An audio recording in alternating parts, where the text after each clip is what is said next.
குகையின் இருளுக்குள் இடி முழக்கம் பயங்கரமாக எதிரொலிக்கிறது. ஆதிரன் சுவரை பிடித்துக்கொண்டு மூச்சிறைக்க அமர்கிறான்.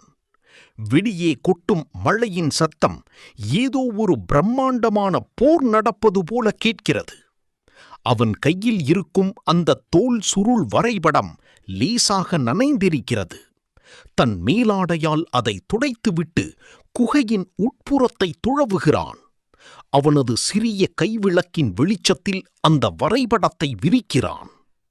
அந்த வரைபடத்தில் வரைந்துள்ள நாக சின்னங்கள் மின்னல் விட்டும் ஒவ்வொரு முறையும் ஏதோ உயிர் பெற்று அசைவது போல அவனுக்கு தோன்றுகிறது. வரைபடத்தின் நடுவே ஒரு குறிப்பிட்ட இடத்தை சுட்டிக்காட்டி ஒரு வாசகம் எழுதப்பட்டிருக்கிறது. 1000 தலைகள் கொண்டவனின் மூச்சுக்காற்று எங்கே மண்ணை தொடுகிறதோ அங்கே பாதாளத்தின் கதவு திறக்கும். ஆதிரன் மெதுவாக தலையை நிமிர்த்தி குகையின் ஆழத்தை பார்க்கிறான்.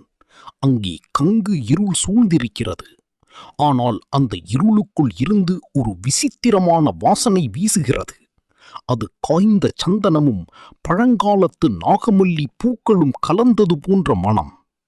திடீரென குகையின் தரைப்பகுதி லேசாக அதிர்வதை அவன் உணர்கிறான். மழையின் சத்தத்தையும் மீறி ஏதோ ஒன்று தரையில் ஊர்ந்து வரும் சலசல சத்தம் கேட்கிறது. ஆதிரன் தனது கத்தியை உருவிக்கொண்டு தயாராகிறான். மீதானா அது? அந்த இரகசியத்தின் காவலனா என்று அவன் குரல் நடுங்க கேட்கிறான். இருளுக்குள் இருந்து 2 சிவந்த கண்கள் சட்டென்று திறக்கின்றன. அவை மனித கண்களை விட பெரியவை, கனல் போல தகிக்கின்றன.